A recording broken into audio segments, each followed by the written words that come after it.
Selain faktor rekam jejak, visi misi program faktor kepribadian diprediksi bakal menjadi referensi pemilih dalam pemilihan presiden dan wakil presiden mendatang. Inilah The Headlines babak akhir Jokowi Prabowo. Untuk membahasnya kami telah mengundang pakar psikologi politik dari Universitas Indonesia Hamdi Muluk serta pakar marketing Mark Plus Hermawan Kertajaya. Dan hadir pula panelis kami Don Bosco Selamun, pemimpin redaksi Berita 1 News Channel, serta Bambang Harimurti, wartawan senior majalah Tempo. Bapak-bapak terima kasih sudah hadir di Berita 1, terima kasih sudah hadir di The Headlines. Dan pemirsa Laboratorium Psikologi Politik UI secara khusus menggelar survei aspek kepribadian kandidat presiden dan wakil presiden. Apakah mengkonfirmasi personal branding yang dilakukan dua kandidat?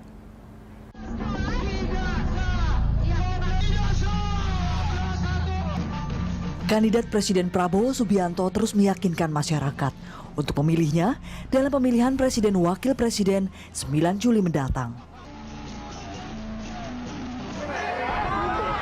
Begitu pula Joko Widodo. Kedua kandidat presiden ini bersaing ketat menurut sejumlah survei. Pekan terakhir kampanye diprediksi akan menjadi babak menentukan bagi kedua pasangan Capres-Cawapres. Di pekan terakhir inilah preferensi masyarakat akan mengerucut untuk menetapkan pilihan. Laboratorium Psikologi Politik Universitas Indonesia bekerja sama dengan 3 lembaga lainnya menggelar survei aspek kepribadian Capres dan Cawapres 2014. Hasilnya, Prabowo memiliki 7 sifat menonjol, yaitu tegas, ambisius, berani, emosional, dominan, otoriter, serta keras kepala. Joko Widodo memiliki sifat pekerja keras, sederhana, jujur, rendah hati, tenang, pengabdi, dan tegas. Sementara sifat yang menonjol dari Cawapres Hatta Rajasa adalah tenang, cerdas, oportunis, ambisius, hati-hati, pekerja keras, dan kompromis. Adapun sifat menonjol dari Cawapres Yusuf Kala antara lain berani, tegas, cepat, cerdas, bijaksana, kreatif, dan pekerja keras.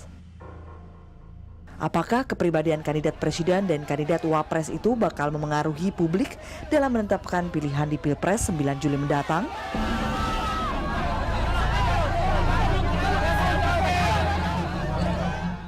Ya, survei aspek kepribadian. Ini survei kita belum pernah melihatnya sebelumnya.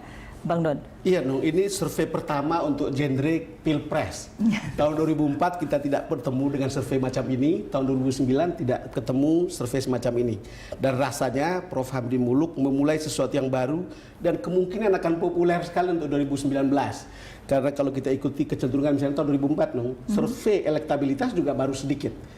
Tetapi tahun 2000 setelah 2004, 2009 dan seterusnya itu survei elektabilitas popularitas kandidat entah pilkada entah presiden sangat marak sekarang dan bahkan membuat orang terbelah. Tapi menarik karena kemudian ini survei pertama dan saya berpikir ini adalah layak karena kemudian membuka siapapun pemimpin kita dari A sampai Z dan berhak publik mengetahuinya. Oke, tapi Prof. Hamdi, ini kalau kita bilang ini seberapa besar sih kemudian orang lihat, oh ini penting untuk dilihat gitu, untuk diperhatikan, untuk di... Ya, tentunya kalau kita ibaratkan setelah semua lagu dicoba dimainkan, kita anggap itu adalah, oh iya, debat-debat itu semua visi misi itu semua debat lagu. Sudah, kemudian survei elektabilitas sudah gitu ya. Lagu kan bisa mirip-mirip sama kan, karena lagu itu dimainkan, dibikin oleh komposernya, seperti juga visi misi itu dibikin oleh tim. Ya nggak ada ya presiden yang membuat visi misinya sendiri, ya. Pada akhirnya orang bertanya, siapa penyanyinya? Ya. Dan penyanyinya nih apakah memiliki karakteristik-karakteristik yang luhur yang saya bisa mempercayakan nasib bangsa ini kepada orang yang luhur. Ya, pada akhirnya ya dalam psikologi ya penilaian yang paling fundamental adalah penilaian apakah orang ini baik atau buruk itu ini dalam bentuk yang paling dikotomis ya. Sebelum kita jauh ini respondennya 204 psikolog. Ini saya jelaskan dulu metodologinya. Sebenarnya ini berangkat dari sebuah usaha yang di Amerika itu lazim dilakukan oleh psikolog politik. Itu bisa menyebut satu aja yang paling terkenal namanya Gerald Post. Gerald Post itu mengumpulkan sebuah biografi tokoh-tokoh itu, dia pelajari riwayat hidupnya, ya dia analisis dan dia beri makna psikologis. Apa artinya data-data itu dan ditafsirkan untuk menyimpulkan orang seperti apa tokoh itu, ya. Dan disitulah dia bisa mendeteksi ternyata misalnya seorang Saddam Hussein itu mengidap manik depresif, mengidap grandiosity personality yang akut gitu ya, terus mengidap delusi paranoid juga gitu loh. Itu usaha yang nah saya memang mencoba dalam bentuk yang miniatur, ya saya pelajari semua riwayat hidup itu, tapi karena kita tidak punya data yang begitu dalam, ya. Saya mencoba melemparkan ini kepada 204 psikolog senior, ya. Dari mana saja? Dari mana saja? Dari Jabodetabek, ya, dari kalangan beragam, ada akademisi, pengajar gitu ya, profesor, doktor gitu, ada yang sudah praktek klinis bertahun-tahun, ada yang di rumah sakit, ada yang di biro-biro konsultasi. Dan saya minta mereka mempelajari juga biografi itu. Mereka diberikan biografi mereka. Juga. Kemudian apakah mengamati dari jadi namanya itu ada dari sebenarnya media lain, menakar misalnya karakteristik orang dari jauh. Jadi karakteristik assessment at distance. Nah, nanti mereka akan belajar ilmu itu. Jadi dia tahu lah kira-kira bagaimana dan hasilnya adalah seperti tadi, Prabowo tegas gitu. Sebenarnya kita ada grafik-grafik yang juga banyak di tayangan kita itu, perbandingan relatif antar tokoh. Itu kesimpulannya kira-kira begitu. Ada Prabowo tegas, ada Joko Widodo sederhana, pekerja keras, jujur begitu. Kan kalau kita bicara Prabowo tegas itu kan yang sudah sering kita dengar. Apakah itu berarti keberhasilan personal branding dari kandidat itu sampai kemudian hasilnya saya orang marketing melihat ini menarik karena ini the biggest marketing competition nasional yang baru dipelajari orang politik. Tapi orang politik ini sering tidak tahu bahwa marketing itu sendiri berubah sebetulnya. Sekarang sesudah ada internet sebetulnya itu kan marketing itu shifting from 1.0 product centric ke 2.0 customer centric dan 3.0 customer itu harus dianggap people. Makanya brand personality seperti ini, temuan seperti ini, kalau memang betul-betul valid dan pasti valid karena Pak Hamdi Muluk ada di situ dan 204, ini yang sebetulnya tidak bisa di-manage lagi. Jadi kalau orang marketing dulu berpikir masih traditional marketing sebelum ada internet, itu kan memang di-manage, pesan-pesan itu di-manage. Kalau buat saya PDB kan, positioning, differentiation, branding, seringkali differentiation, keunikan seseorang itu nggak di situ, tapi positioningnya dibuat. Sehingga untuk pencitraan, image, buat saya ada 3 I, ada identity, integrity dan image. Nah, pencitraan tuh nggak bisa sebetulnya kayak begitu. Dan akhirnya kalau ketahuan di era internet terutama nggak ada yang bisa ditutupin, Pak. Kalau memang personality seperti itu, brand ini kan karakter yang penting karena di era internet ini semuanya jadi transparan. Jadi ini sangat valid. Orang marketing sekarang dengan adanya internet itu belajar psikologi, Pak. Mas BHM, jadi artinya kalau kemudian karakter sudah disebutkan oleh Pak Hamdi tadi beberapa hal gitu, itu memang itu penting karena karakter menentukan semuanya kan sebetulnya sebagai pemimpin. Tapi kalau dari sisi marketing, saya sebetulnya melihat sebetulnya ini pertarungannya lebih kepada soal Jokowi karena yang membela Prabowo itu bukan karena dia memilih brand Prabowo, tapi dia itu tidak mau Jokowi. Jadi anybody but Jokowi. Kan masih bisa golput, Pak. Iya, sebenarnya bisa golput. Justru di sini pertarungannya apakah hasilnya Pak Hamdi ini membuat sebagian dari orang ini merasa ya udah kalau bukan golput nggak ada yang bagus juga. Saya jadi golput. Saya menjadi memperbanyak golput atau kemudian bisa memperbanyak golput atau shifting. Yang terjadi sebetulnya sekarang ini kan visi dan misi sudah sampai di publik ya.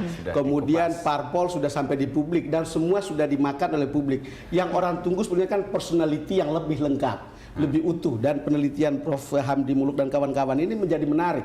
Kalau saya bisa ibaratkan sekarang betul-betul pertarungan figur gitu yang terjadi kan. Dan sekarang ini seperti saya mengandaikan ini menu sudah tersedia dengan rasa apa, Prabowo rasa apa, Jokowi rasa apa, lalu kemudian Hatta rasa apa, lalu kemudian JK rasa apa, lalu kemudian orang tinggal pilih atau masuk ke restoran mana begitu untuk kemudian saya mau yang ini gitu. Bagaimanapun ini sudah sampai di ujung sebenarnya sampai di ujung, betul. pertarungannya gitu kan.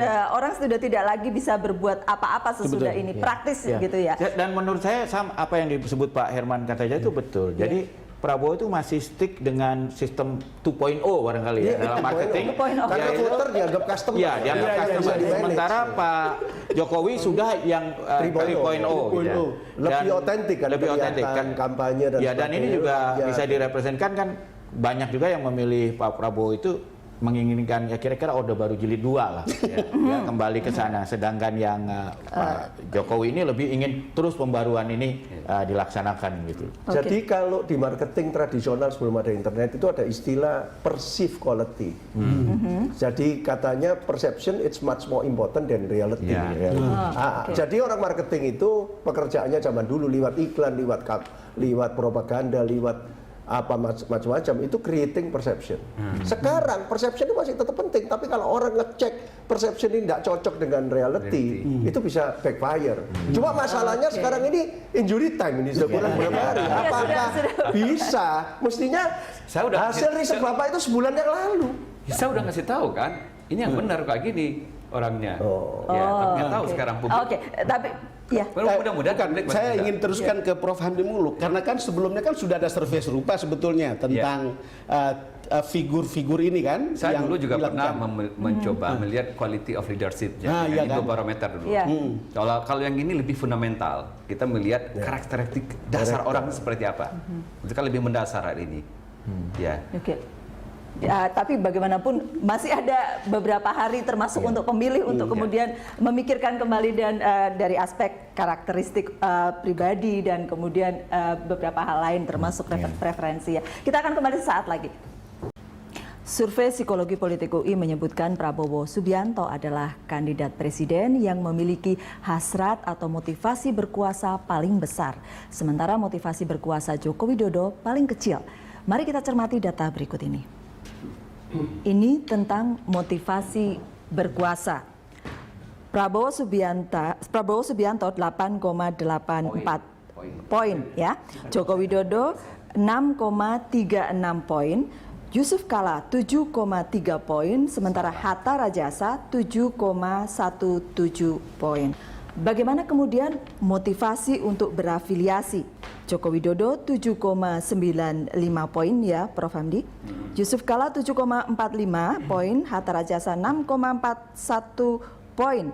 Sementara Prabowo Subianto 6,02 poin.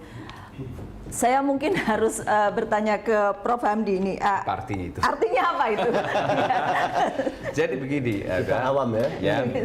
Jadi ini konsep dari David McClellan mengatakan misalnya. Jadi dalam hidup bersosial ini kan kita punya motif, sesuatu yang ingin kita buktikan dalam hidup ini. Ya, ada orang misalnya mengejar ambisius prestasi ya, nggak apa-apa. Tapi ada orang mencapai prestasi hanya untuk menunjukkan dia berkuasa, dan itu bahaya. Apalagi berkuasa itu nanti kaitannya dengan untuk membuktikan grandios juga misalnya. Saya orang hebat, gitu.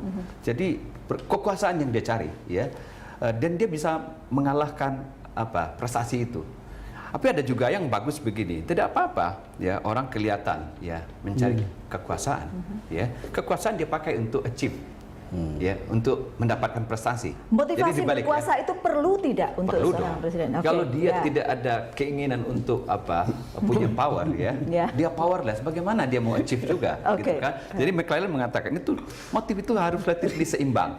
Nah, tapi kalau satu yang lebih tinggi, misalnya katakanlah motif berkuasanya terlalu jauh dibanding motif prestasinya, ini orang ini akan gawat ini urusannya. Penilaian dari survei ini bagaimana? Ya kalau kita lihat relatif dari tiga tokoh ini, dari ada 204 psikolog lebih melihat Prabowo lebih menonjol dalam untuk motivasi berkuasanya. Apakah diiringi kemudian kurang di bawahnya? Yang tinggi itu motif berprestasinya JK, ya. Tapi motif afiliasi juga penting. Itu untuk melihat bagaimana relasi orang dengan orang lain, ya. Bagaimana orang melihat dunia. Kalau orang misalnya motif afiliasinya rendah dan orang tidak ingin getting along dengan people, kan repot juga gitu ya. Bang Don. Prof, soalnya kan Kita ada belajar. antagonis penilaian antara Jokowi dan Prabowo. Ya. Saya kira common sense kita mengatakan selama ini memang berbeda. Ya. Tapi perbedaan seperti apa makin jelas di Ya. survei ini. Sebagai wartawan, Nung, konsen saya cuma begini. Kalau kita baca survei terbelah, media terbelah, parpol terbelah, masyarakat terbelah. Ya. Dan saya berharap bahwa penelitian semacam ini itu menjadi bagian yang membuat orang bisa terpandu untuk memilih, menyigi di tengah-tengah samar-samar atau bahkan agak gelap karena begitu berseliwerannya informasi yang masuk ke masyarakat. Kalau saya lebih berkepentingan dengan itu. Gitu. Oke. Pengaruhnya kemudian ya, betul. Mas Bambang. Dan saya juga ingin tanya, sebetulnya kan selalu survei selalu ada margin of error-nya ya. Ya. Kira-kira derajat keyakinannya Kalau berapa ini kita persen? tidak bicara margin of error seperti itu, ya. Karena ini bukan penelitian untuk misalnya menggeneralisir pendapat orang. Kalau itu public opinion survey adalah untuk menggeneralisir. Misalnya pertanyaannya, kalau diklaim ya 10% orang mendukung ya atau yang mengatakan 90%. Kalau seluruh populasi diukur, apakah betul persentasenya sama? Nah, itu ada kemungkinan salah. Itu namanya margin of error. Kalau ini sebenarnya lebih kualitatif sebenarnya kalau dalamnya. Karena kita sebenarnya meminta judgement orang-orang yang ahli di bidangnya, ya. Dalam hal ini kita hitung misalnya konsensus. Kita hitung konsensus di antara para pakar itu nggak jauh beda. Nah, itu data itu bisa kita pakai.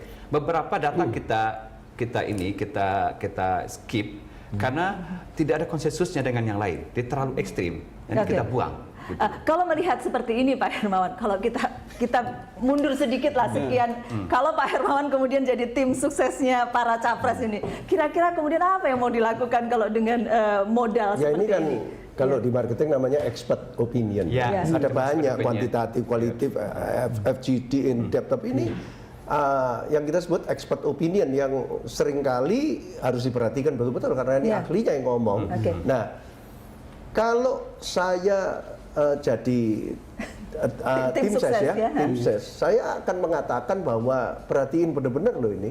Jadi ini masih ada waktu untuk bagaimana ini bebenah begitu ya? Masih bebenah supaya orang itu kelihatan originalnya. Dan dengan internet datang dan Indonesia itu kan mengalami 3 hal. Dari vertikal jadi horizontal karena Pak Harto jatuh 16 tahun Pak ya. Dari eksklusif jadi inklusif mendadak orang nobody bisa mimpi jadi presiden. Yang ketiga dari individual ke sosial. Tahu-tahu civil society, kemudian powerful, pers powerful dan sebagainya. Jadi 3 tren ini sebetulnya kalau dari sisi konsep saya dari buku berikutnya bersama Profesor Philip Kotler itu kita berani mengatakan bahwa brand itu tidak akan menjadi kuat kalau dia tidak menjadi citizen brand. Berarti brand itu harus dimiliki oleh rakyat.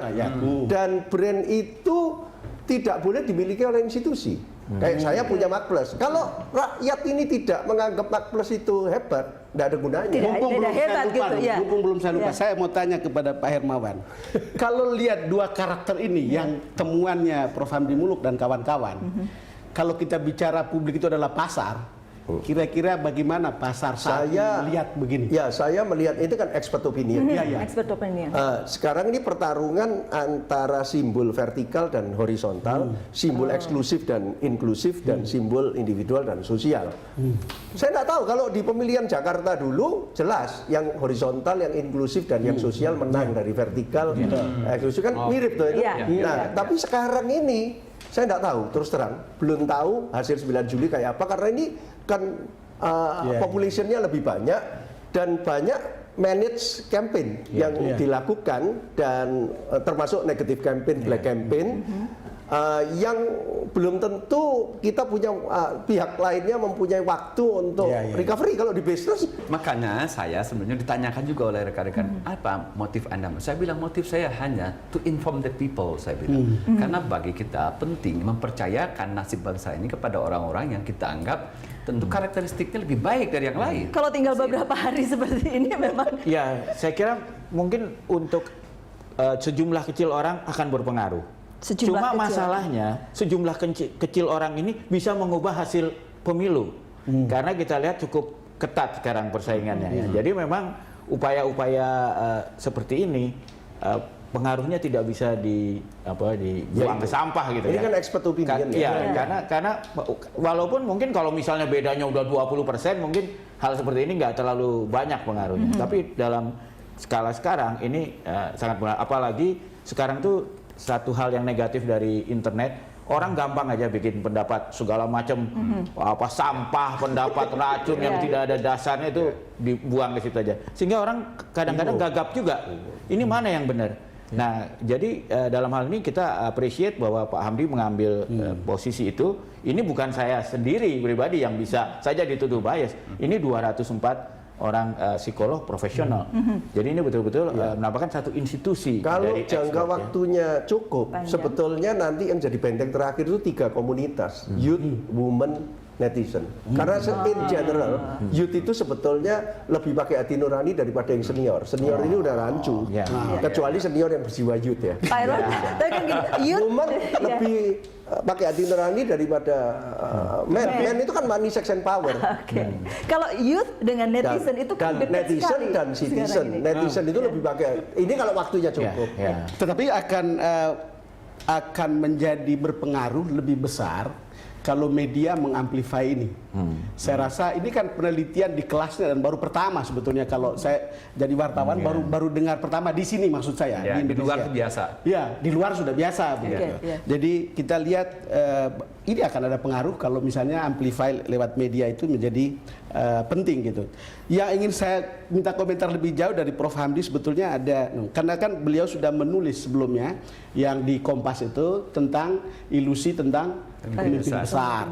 Saya sudah baca itu, lalu kemudian di situ ada sindrom grandiosity gitu ya, ada di situ. Lalu kemudian di pemaparan kemarin itu ada begini, dalam mengambil keputusan Prabowo cenderung memiliki banyak pertimbangan. Akan tetapi pertimbangannya tersebut didasarkan pada pendapat diri sendiri. Itu N-nya sama dengan 82 atau pendapat orang-orang terdekatnya saja, N sama dengan 69%, dan cenderung mengabaikan pendapat orang lain atau pendapat seluruh anggota rapat, N sama dengan 31. Oleh sebab itu seperti yang telah disebutkan di atas, gaya kepemimpinan yang lebih dominan adalah otoriter. Kan itu kan ada tertulis di sini. Dan juga ada di grafis tadi yang kita kutip dari situ.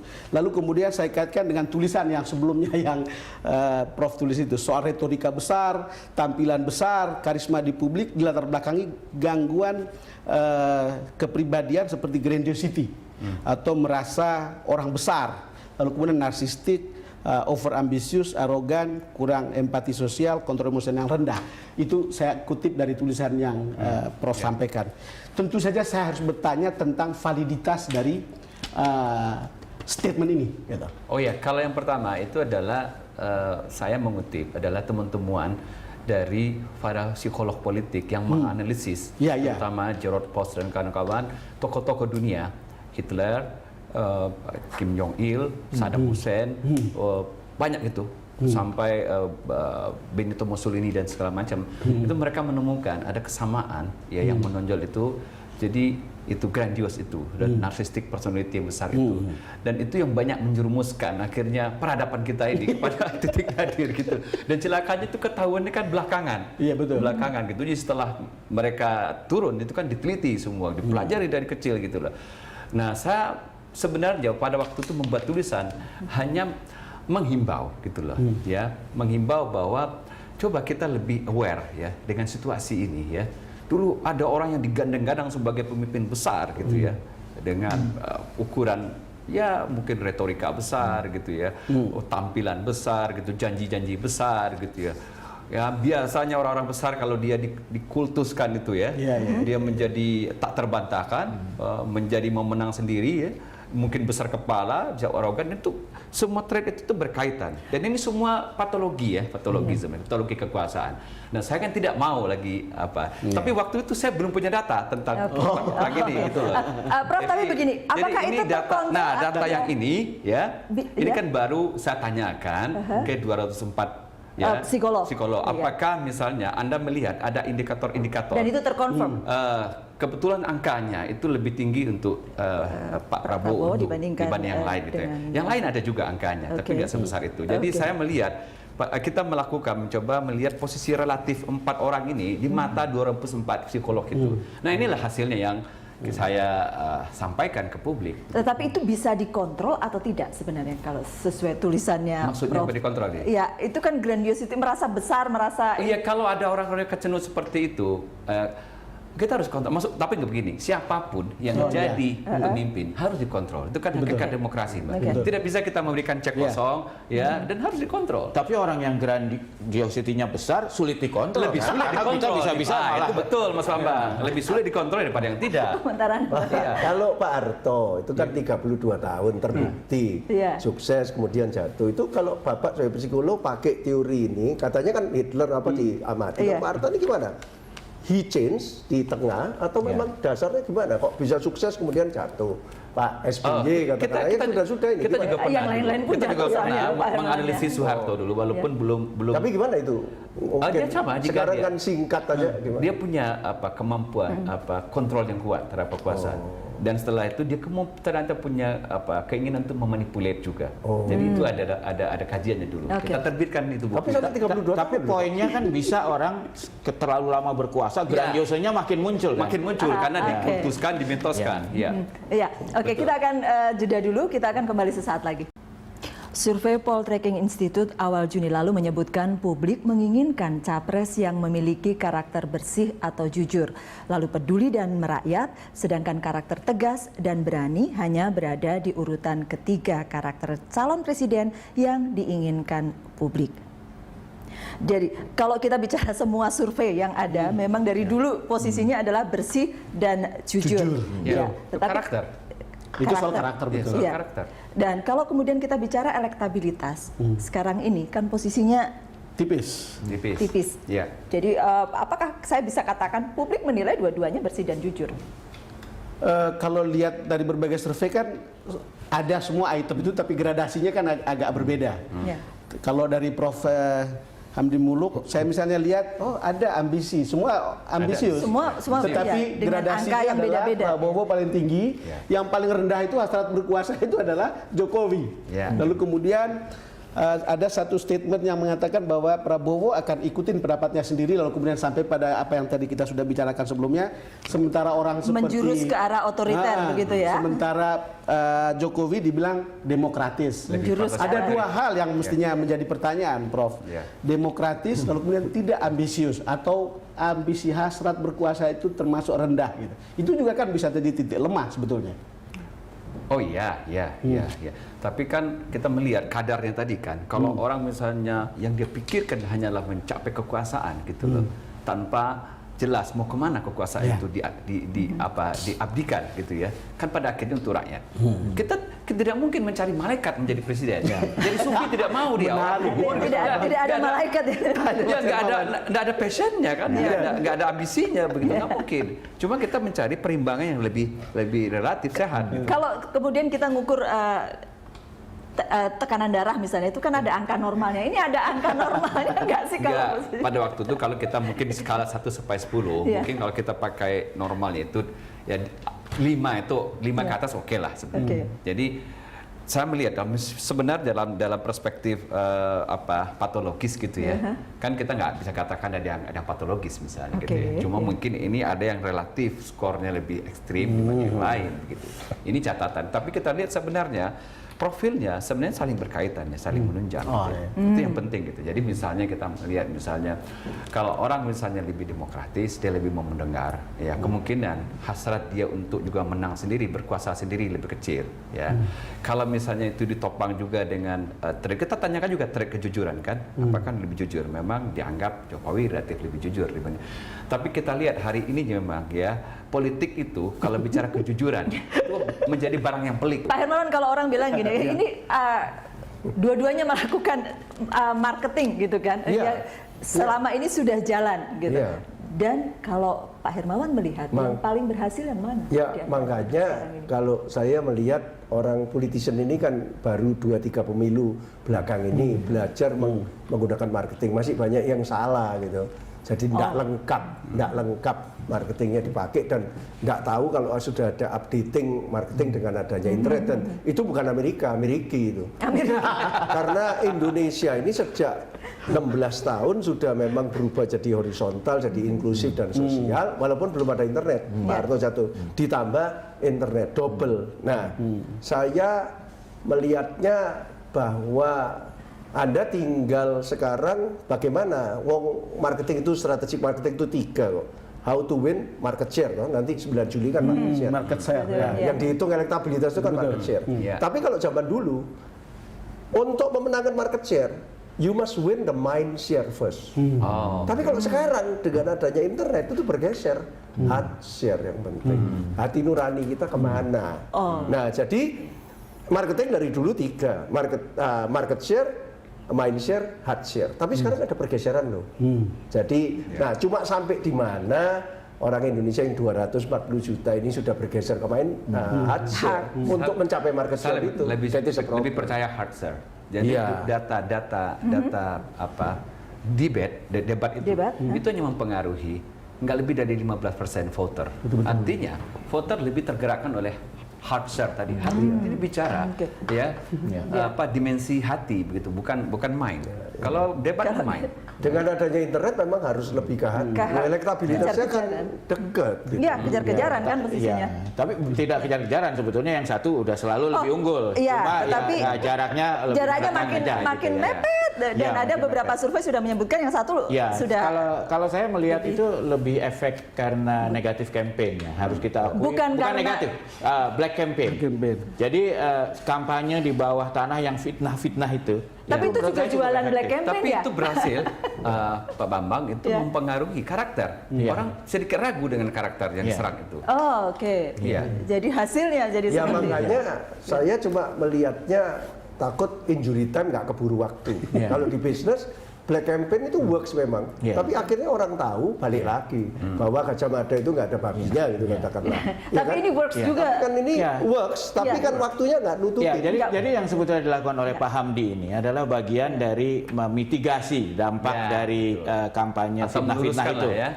Cuma seperti yang kayak Pak Hermawan tadi bilang, apakah waktunya cukup untuk membersihkan kampanye fitnah yang sudah cukup masif ini? Karena saya lihat satunya memang better knowledge ini.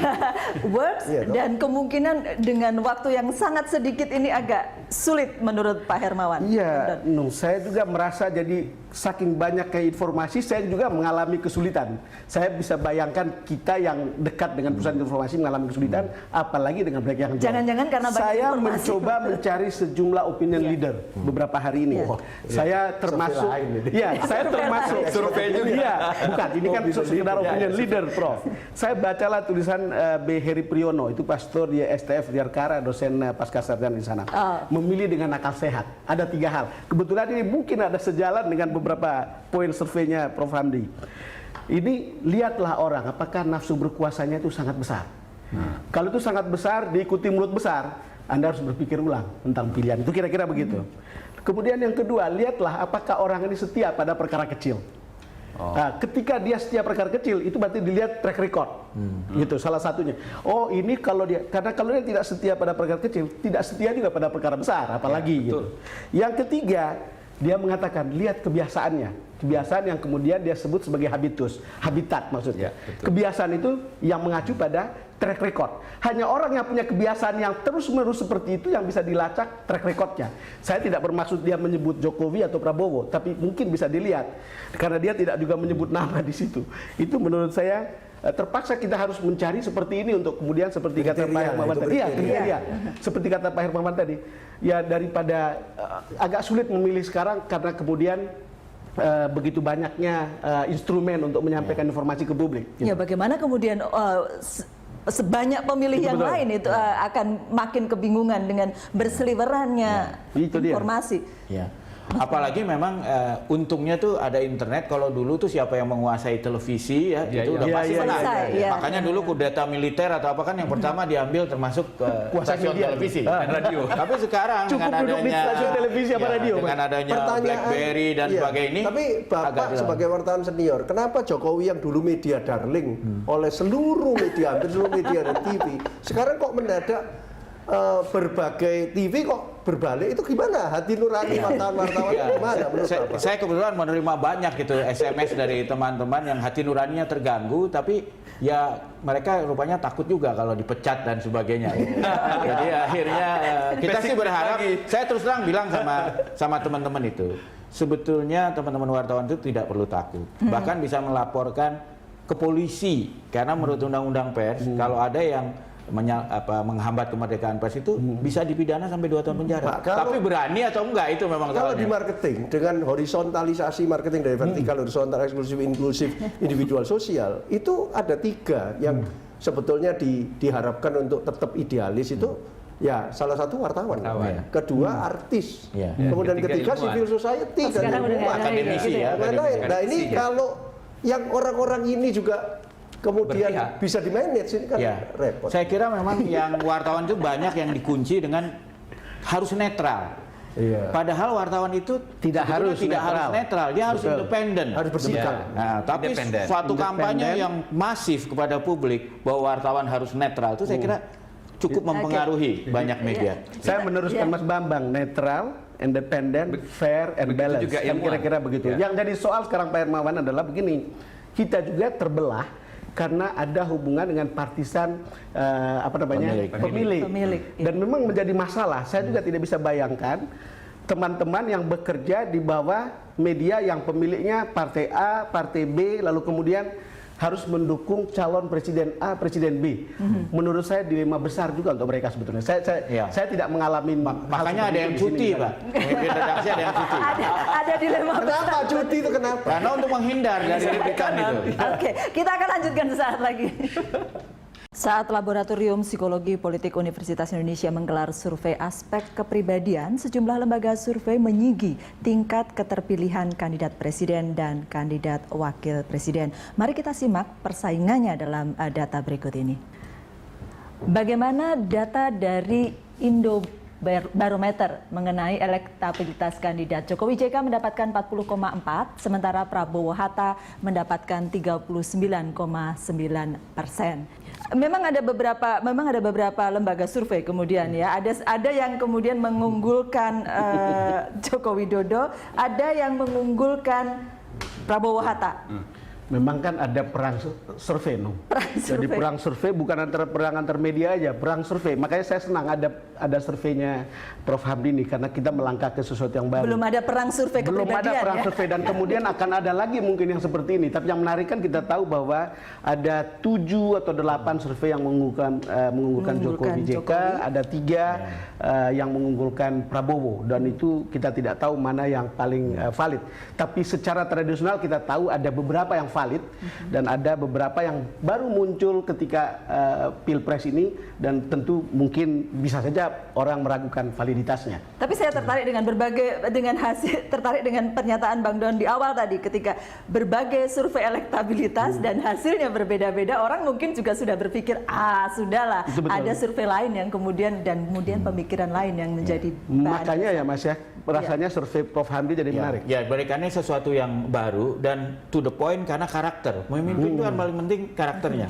Sedangkan kalau survei-survei itu bisa berbeda kadang-kadang karena waktu pengambilannya juga tidak sama. Jadi justru aneh kalau waktu pengambilannya tidak sama, hasilnya persis sama, itu kita perlu ragu. Jadi kita harus teliti juga melihat kapan ini yang terakhir yang mana. Itu kalau survei. Tapi kalau yang Pak Hamdi ini menarik buat saya karena karakter mana yang baik. Karena kalau kita lihat bahwa kadang-kadang masyarakat itu bisa ditipu oleh orang yang bisa melakukan janji-janji yang muluk-muluk ya. Orasi yang luar biasa. Dan juga melakukan propaganda yang masif. Kita tahu di Jerman dulu Hitler terpilih melalui propaganda Mr. Goring ya, Marsikal Goring. Ya, terpilih secara demokratis. Di Italia Benito Mussolini juga bisa membangkitkan semangat sehingga rakyat memilih dia.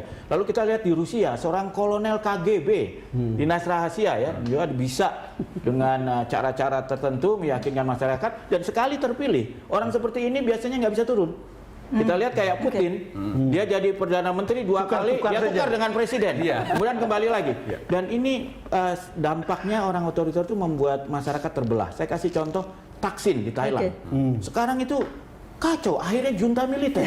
Jadi harus hati-hati dengan kepemimpinan otoriter di masa kini. Tapi kita mesti tanya Prof. Hamdi nih, kalau kemudian ada survei tentang kepribadian, kalau kemudian Prof. Hamdi juga melihat survei tentang elektabilitas, apakah ada paralel sejalan gitu? Ada titik temunya? Jadi gitu. saya melihat misalnya kan relatif sebenarnya karakter dari masing orang ini nggak berubah jauh gitu ya.